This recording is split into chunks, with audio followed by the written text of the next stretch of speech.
How many times have you heard these phrases? Change is the only constant. Is it too late to change? If only I could, I'd really want to change this. In this channel, you don't have to wonder. We are going to interview people who really make a difference to this world. Let their stories inspire and empower you to create the change you want to see. Who knows, you could be the next change maker.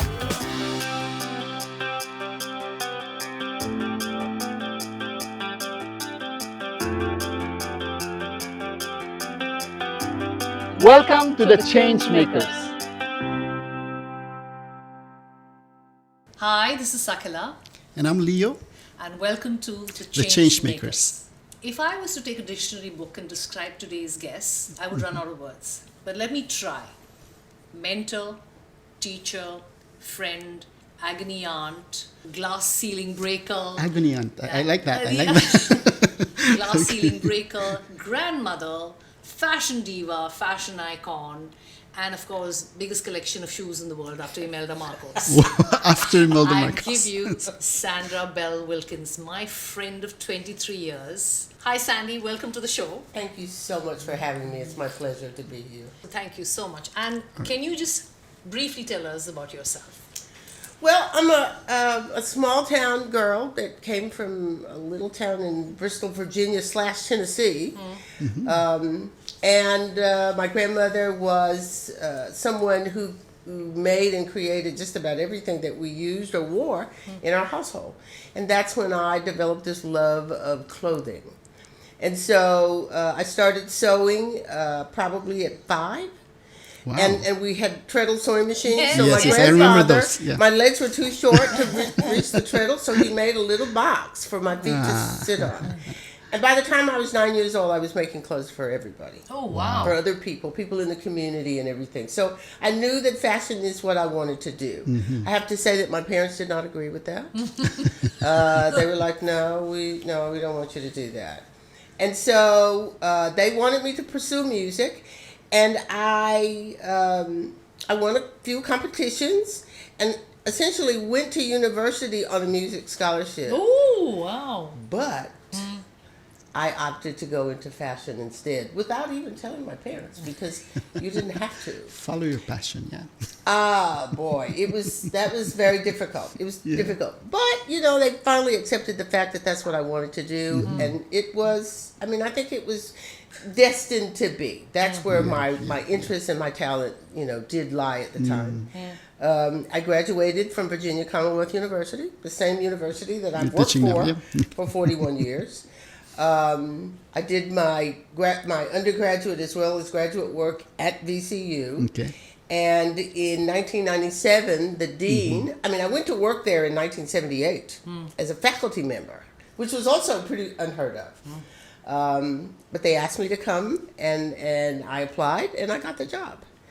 And in 1995, I started my international journey, and I started going various places. I don't even know why, but I was always the one that was asked to be the representative, and so I started doing that. And in 1997, the dean asked me to come here. I liked Her Highness's mission, her vision of what she wanted to do, and I thought, okay, I could do that, So in 1999, in August of 1999, I moved to Doha, and pretty much the rest is history. So with your journey, what made you decide to actually move here in Qatar? I think you've been all over the world. You've seen everything that there is to see. What made you decide to actually settle here in Qatar? The girls. The girls, Because at the time, it was women only. Yeah. And it was their passion. I think we started out with maybe 35 or 36 students. They were from all over the Gulf, not just Qatar. Yes, I remember Kuwaiti students. They were as well. Kuwait and Saudi, and they were Bahrain girls. Bahrain, Palestinian, and they wanted the degree. Okay. But they also wanted the specific talent that, was, embedded in the curriculums that we were offering. And they were just so passionate about it. That passion was infectious. And I caught it. And I thought, okay, I can do this. I said I was going to do it for a year. And that year, once I physically moved here, I think I cried every day for 4 months. I mean, I literally, I was like, what did I do? Why did I do this? And it was, I can't even tell you exactly when it happened, but there was a turning point. And all of a sudden, I was thinking, I could do this. I could do this. And I stopped crying. Yeah. And my husband was like, okay, so you've been there like 6 months now. Are you ready to come home? And I was like, well, maybe I'll stay a little bit longer. And so 1 year turned into 2, and 2 to 5, and 5 to 10. And 20 years later, I decided, well, maybe it's time for me to go home. Yeah. But it was an amazing experience. And as I've said, I said to all my friends and even my family back home, they know that Qatar will forever be my second home. Yeah. Yeah. What was the highlight of that 20 years that you've been here in Qatar doing your work? That's a very, very hard question to answer. There are so many, I think. There are so So many. many. I mean, it is so difficult to. I mean, what kind was the of closest pinpoint. to your heart? Well, With the listen, projects that you did? The Yeah. 9/11. 9/11. It happened, and I mean, the whole world was in an uproar. Okay. And our families back home, the university administration and everything is okay. Okay, we got to get you guys out of there. This is not safe. yeah. And the Qatari people, the students and their families and everything, they embraced us unlike I've ever been embraced in my whole life. I mean, even now, it makes me emotional. Yes. Because they were like, we do not want you to go. What is it that we can do To make to you feel make safe. you stay Yeah. and to make Yeah. you feel safe? Yeah. Come to our home. You Yeah. can come to our home. You can live with us if this will make you feel better. And I'd never experienced that before. Yeah. You That know? kind of open And so it was truly a turning point. Yeah. A turning point in my life, and it solidified that you did the right decision desire, Exactly. yes, Yeah. to stay here. to stay back. Really heartwarming. It really is. heartwarming. It really Yeah. is. It is, and it certainly validates my love for the Qatari people. No matter what people say, you haven't lived there. You don't know. Exactly. Exactly. This is exactly what happened at the World Cup. Oh, absolutely. yes, People Absolutely. were like, whatever naysayers, went back saying, I have never had a better experience. Absolutely, absolutely, and I said that too because, of course, people came to me. Oh my God, how could you live there all this time with all those things going on? Well, hell, they go on everywhere. Really, you can't just pinpoint this. And you know what else I say to them? I come from a culture that's been around forever. Yes. They don't Yeah. get it right. Yeah. Yes, exactly. That's a good And point. I don't know Yeah. how you can have the expectation. I said, when I moved to Doha, the airport was a trailer. Yes, it was. Yes. Big planes could not even fly in here. I mean, we all came in from maybe Bahrain. I can't even remember Yes, I now. came in from On Bahrain. tiny little planes Yeah. to a trailer.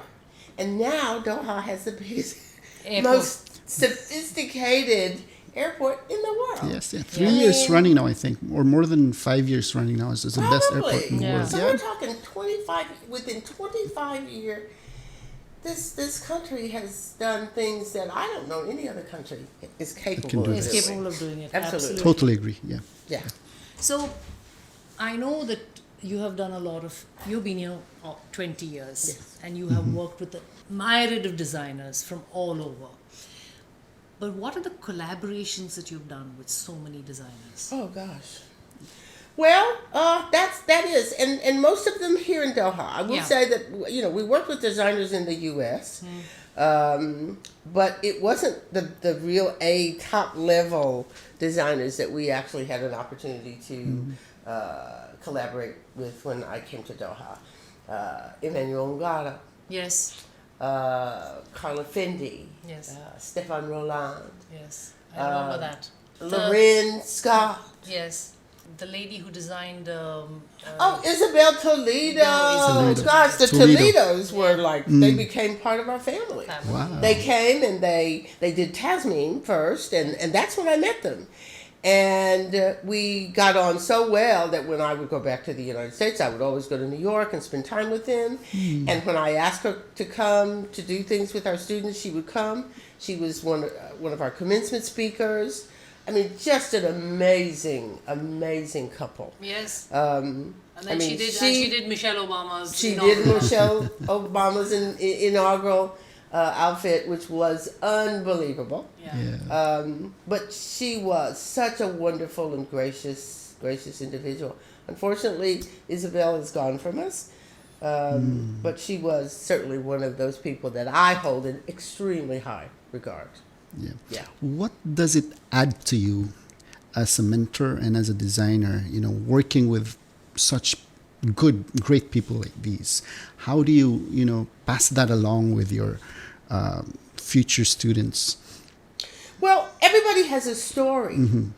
And every one of these people has a story, no matter how successful they are when they have an opportunity to engage with the students. It's a process. And it is unfortunate. It's not just, my academy students. I've worked with American students for 20 years before I came here. And they all have the same expectation, is that when I graduate, I'm automatically going to be a success. Well, Yes. that doesn't happen. Yeah. There is work that has to be put into every career. I mean, how many individuals graduate from university? And let me back up for a minute and say, you don't have to go to university to fulfill a lot of positions in this country. Yes. Okay? Or that country or whatever country. Yeah. Sometimes people are just lucky. But luck doesn't, ride on the backs of all of us all the time. And so you have to put the work in. Yeah. Yep. And that makes it valuable. Anything that comes too easy, as my mom always used to say, is often not worthwhile. Yes. Or you don't appreciate And it. it Yes, also you don't- goes too easy as well. Absolutely. Yeah. So when students, Western students or students from the Middle East, have this expectation that I am, within 3 years' time of graduation, I'm going to be the president or the CEO. I was like, Doesn't work okay, that way. well, if you can do it, I'm okay with that. But trust me, that's not the way it usually happens. Yeah. And I wish that young people had a more realistic view of what being a professional, having that history, having those experiences gives you the kind of experience that you can advise Yeah. a young person as to what to expect in the future. So, yeah. I want to ask her one more question that really tickles my bones. Okay. Tell us about the work that you've done in other countries. How important those work are to you and to the people you've worked with, and what impact Sure. did it And how have? did you start doing Yes. that work? Exactly. Well, again, I think it's my infectious personality. Okay. I agree. It's funny, Yeah. but Yes. but the various deans, because after I joined Virginia Commonwealth University in 1998, 6 months after my children were born, I have twin daughters. Yes. Wow. And I joined the faculty of the fashion department. And many of the chairs, I was just a faculty member, many of the chairs obviously saw something in me that they didn't see in a lot of other people, because they gave me an opportunity to kind of sort of be the spokesperson, of the department. Essentially, my first real huge experience was I was sent to Zimbabwe. And the American government basically came to VCU and said, post-apartheid, we want to send a delegation of faculty, or one person, if that's all you can spare, to move to Zimbabwe, to live there for a year and a half, and travel the region with another delegation to determine whether or not the South Africans could compete with the Chinese in terms of manufacturing. Wow. Makes They perfect certainly sense. have the population of individuals or whatever. And it would have been a very important economic stimulation for the region. Yeah. And so I went to Zimbabwe. And I lived in Bulawayo. And I was stationed at Bulawayo Tech. And I taught. And then, every 2 or 3 weeks or so, we would get on the road and we traveled all over Botswana, Mozambique, and certainly into South Africa. And we visited the companies and manufacturers that did exist, many of which were European, primarily Dutch, if I remember. Yes. Okay. Yes, yeah. And essentially, our findings were that yes, I mean this is a country ripe for manufacturing. Yes. In all honesty, I cannot tell you. And it was interesting work, but it was hard work. I'm disappointed that for some strange reason, nothing seemed to come out of it. And I don't know how much you guys know about the American marketplace, but there's almost nothing from the South African region in the United States that's sold there. Nothing. And there are amazing designers there. I mean, I would go to Fashion Week in Johannesburg and see absolutely just beautiful, beautiful clothes. Yes. I actually bought an South African designer as one of my guest designers at VCUQ. And Yes, I remember. Bungiwi Walaza. Yeah, oh my God, her clothes were just exceptional. And she got the Miss South Africa. Miss South Africa came and was our guest model. Wow. I mean, it was just amazing. But you do not see made in Africa clothing in the marketplace. And that's a real disappointment. So I'm not quite sure I'm sure there's some political reason that doesn't happen. But yeah, that was probably one of the highlights of my, travels. Because it was very much fashion related. Later on, Reach Out to Asia was developed by the Qatar Foundation, a kind of philanthropic organization that went into various countries in the region to support, economically, socially, whatever the needs were, and certainly in terms of education. So I signed on to go to Yogyakarta, and the region is called Klaten. And the schools there had all been totally destroyed because there was a volcano and then there was a tsunami. Yes. And there was nothing. And so Reach Out to Asia went in and rebuilt all the schools. And so we were based in Klaten, and it was a school that concentrated primarily on teaching young people to do batik and pottery. We were to kind of infuse into the curriculum some creative thinking, because to be honest, they were just repeating or replicating the same thing that had been done for centuries. And so we were asked to come there and to assist them in expanding the programs. And I think we were very successful. We were there for 7 years. We went every summer for 7 years. And not only were we talking to the students that were part of the school itself, but to the faculty, not only in this region, but they would actually bring people from close by, but they would come and we would do courses for the faculty and so forth. So that was amazing. That was absolutely amazing because the kids were hungry. There was a level of appreciation, not that students in Doha are different, but they're a little more privileged. Yeah. And these are young people that had almost nothing. Nothing, yeah. And so the hope of building something was, at the forefront of their desires, and so we embraced that. So it was a great experience. Not to mention, I mean, I traveled all over. I went to Bahrain to do master classes with some of their students there. I was invited to Oman. I mean, I've been all over. So being in Doha was probably one of the greatest experiences educationally that I've had because it gave me an opportunity to engage with so many different people. And different nationalities. Yeah. Absolutely. Yeah. In the age of AI and tech, how do you convince the young blood, the young students now to get into this industry? I'm not in the classroom anymore. That's number one. That again is a very difficult question. And it's difficult for me because I'm of a different generation. However, I've tried, having been in education. I mean, when I retired, I'd been in a faculty person for 41 years. Yeah. And I've seen this industry change and expand, and gradually technology has essentially taken over. So, not to be left totally behind, I've tried to keep myself abreast of what's going on in the industry. It is the future. we have to come to grips with that. Yeah. And we have to find a way to integrate and infuse into all of our educational programs and systems that knowledge that this is something that you have to have. Now, I'm optimistic because if you go to the market, you see babies, they're a year old and they have the computer and everything. So they're already, I mean, there was a time when I thought, maybe that's a little bit premature, but maybe not.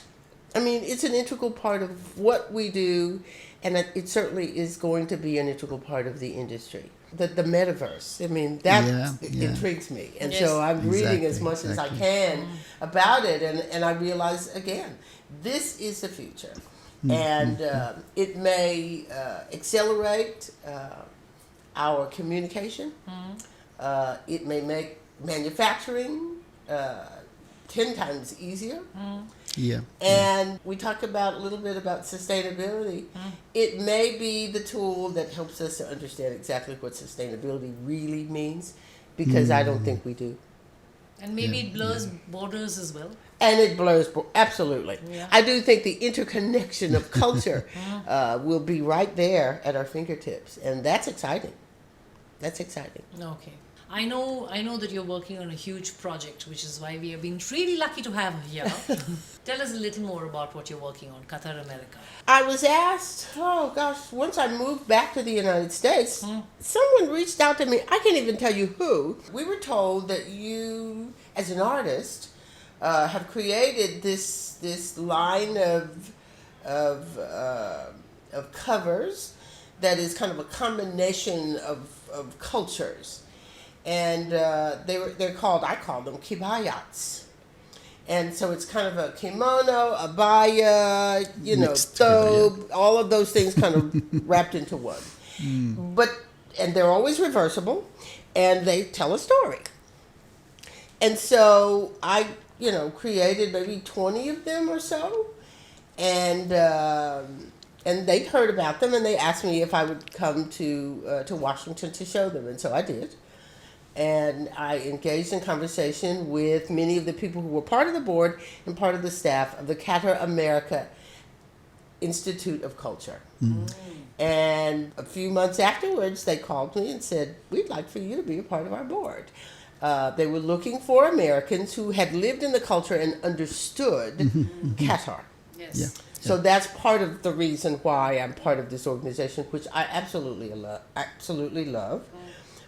It is kind of a wing of the Qatar embassy, but it's an entity that stands alone. Okay. And our focus is on art, culture, and the presentation of that culture to the international community in Washington, Makes D.C. perfect sense. So it is. It's a great organization. We've had some amazing exhibitions. Mohammed Zakaria, who is probably the foremost calligrapher in the world. He's had an exhibition there. During the pandemic, we had a program, Women Artists, from the Middle East as well as from the United States, and we did an exhibition at our central location in Washington, which is an amazing building. And it was well received. Because, during the pandemic, we felt like people weren't doing much. But quite the contrary. Women, in particular, were doing some pretty extraordinary things. Yeah. So, yes, we've had a wonderful run. In addition, back in the fall, I did an interview with Naeem Khan. And Naeem Khan is probably one of the few haute couture designers in the United States. I mean, that still is alive and well and working. And still doing the work. And still doing the work. And he's also done several gowns for Michelle Obama, for Jennifer Lopez. You name it. He has the Queen Rania. Yes. Women of high profile all over the world. And so I had an opportunity to do an interview with him, and he was extraordinary. And I think having that kind of celebrity, who knows and understands what Qatar America Institute of Culture actually does, is really, really important. Yeah. But we do, there are poetry readings and musical performances and everything that is art that is representative of this culture as well as the American culture. How different is it being in the academe and moving to the board of Qatar American I Institute? think of- she's been on many boards. yeah. Well, but this one Is it a so- breath of fresh air for you? Well, or? it is, and it actually brings the best Yeah. of both worlds. And as a fashion person per se, Yeah, yeah. but this gives me an opportunity to help promote all areas of the art because they're all interwoven. I mean, creative spirits are, Yep. we are kinfolk. Yeah, that's true. Yeah. That's True, true. Now go into the most exciting part of this. I rub my hands with glee as I always do. The rapid fire. So Leo, over to you. Okay, Sandy, favorite colors? You can name 3. Red, Okay, Clearly. clearly. black, Black. I know. you know. But is black a color? Or Well, technically? see,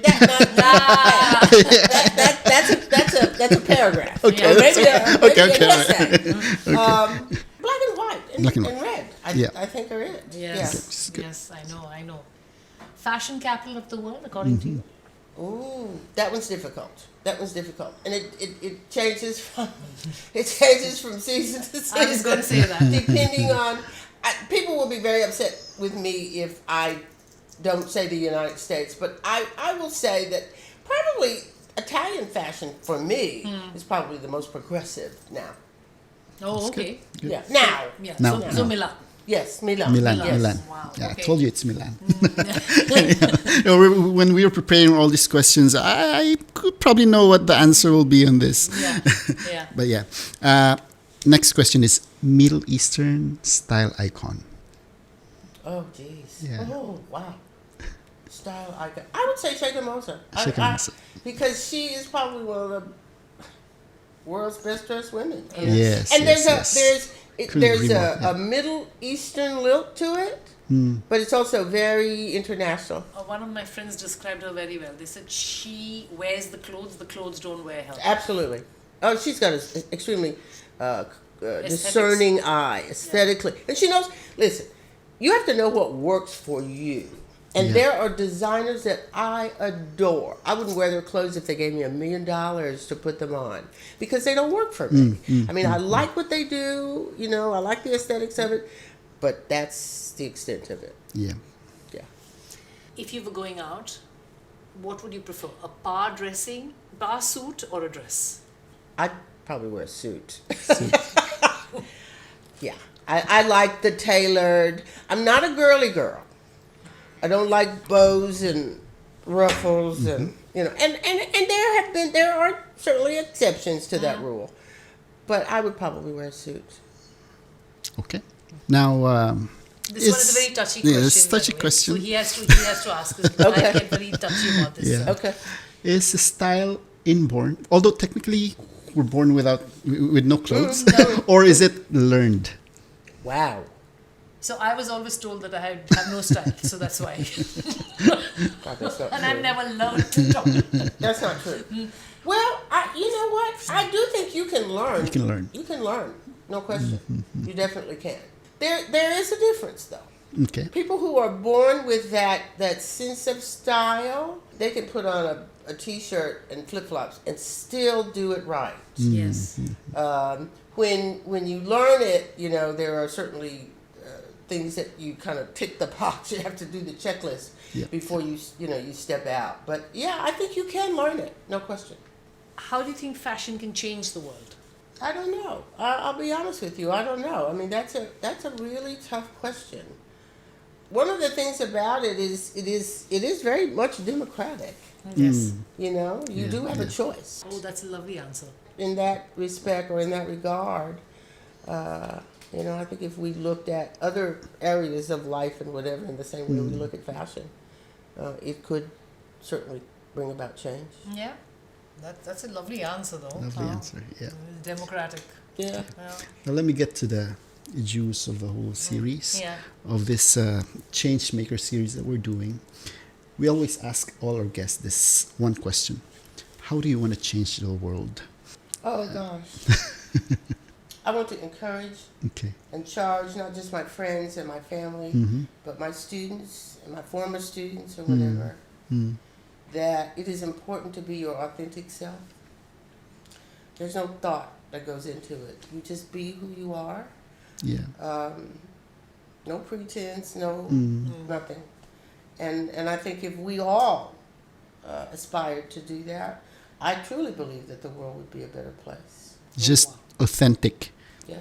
Authenticity. It's, That's Yes. so you fantastic. don't have to think about it. You just step Exactly. out and be who you are. That's such a fantastic answer. Yes. Yes. End of the day, that's what style is all about. It is what Yeah. style is Being all about. who you are, Authentic Yeah. self. your authentic self. That's good. Okay. I can't top that. Yeah. Thank you very much, Sandy, for Thank having you so much. for coming over and doing this. This is such a short Yeah, notice. We're truly honored, and best of luck for everything that you do. And the next time you come into the country, please again give us a call. Yeah. I will. How can how can our audience follow you? Are you on Insta? Well, you know what? I Yeah. don't. I'm not on social media, and it's. Okay. I know that's not very contemporary of me. This is by, I do this intentionally. By choice. Yes. But eventually, I'm still affiliated with Virginia Commonwealth University. Okay. Okay. And if you search for VCU, my name You'll will be come there. up, and All right. I'll be there. And so, if you want to reach out to me, you certainly will find my email. I will answer you, believe it or not. SB Wilkin, no S, No S, at yeah. vcu.edu. That's good. Perfect. Everybody gets that. And I'm on Sakala's Life on my Instagram post, and I'm going to be on Sakala's Life on my Spotify event, and I have a channel called BTS, or Behind the Success, hashtag BT Success Stories. It's all over Insta, YouTube, you name it. thank you again, Sandy. Thank you for Thank you so having me. much. Thank you, everybody. Thank you so much.